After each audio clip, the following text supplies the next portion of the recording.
नमस्कार।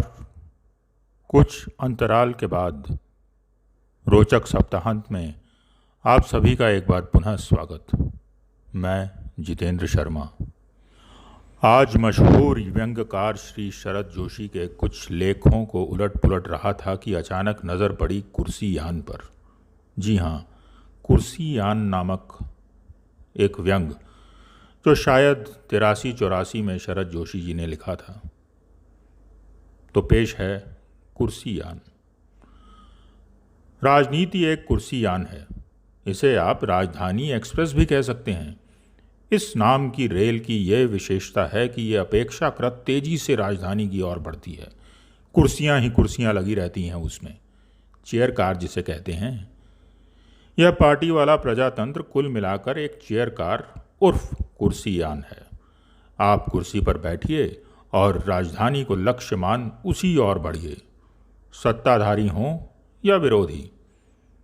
राजधानी express her जगह नहीं रुकती। किसी उदीयमान अखिल भारतीय नेता के कैरियर की तरह जो देश की छोटी मोटी समस्याओं पर नज़र नहीं डाल सकता और सत्ता तक पहुंचने की जल्दबाजी में उसकी नज़र लक्ष्य की ओर दौड़ती रहती है। और वो लक्ष्य है दिल्ली। जी हाँ, राजधानी दिल्ली। वह बीच के स्टेशनों पर रुकना या उतरना नहीं चाहता। वह खिड़की से झांकना भी नहीं चाहता। राजधानी एक्सप्रेस नामक कुर्सी यान में खिड़कियां नहीं होती, धुंधले कांच होते हैं। कुर्सी पर बैठने के बाद बाहर के यथार्थ से आपका यहाँ धुंधला रिश्ता रह जाता है कि वह अपनी जगह, आप अपनी जगह।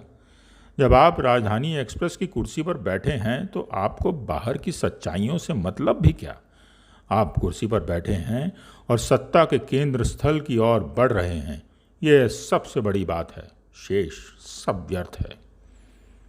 राजधानी एक्सप्रेस एयर कंडीशन्ड है।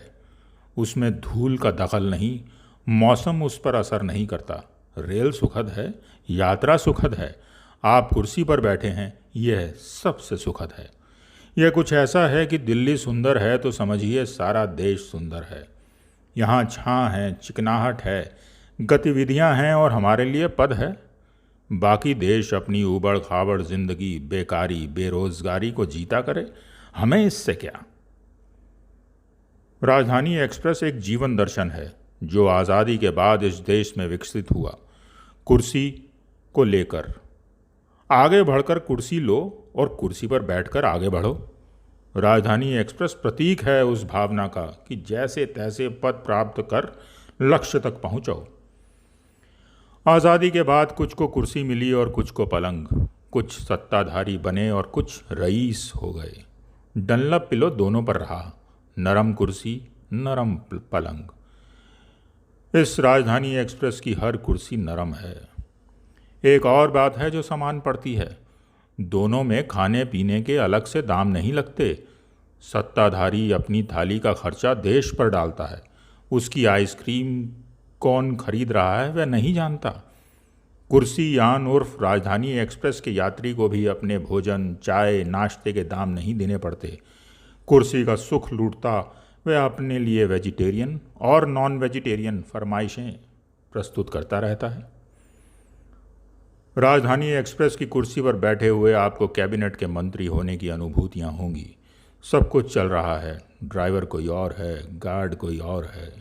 हम तो कुर्सी पर बैठे मज़ा ले रहे हैं और उस तरफ बढ़ रहे हैं जिधर हमें बढ़ना चाहिए।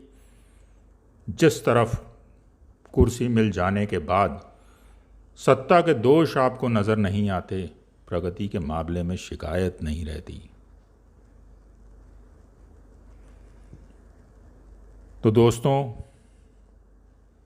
उम्मीद करता हूँ कि आपको ये छोटा सा व्यंग, एक कटाक्ष जो तकरीबन 30-35 वर्ष पहले लिखा गया था, पसंद आया होगा। आज के लिए बस इतना ही। आप लोगों से विदा। बहुत बहुत नमस्कार, धन्यवाद।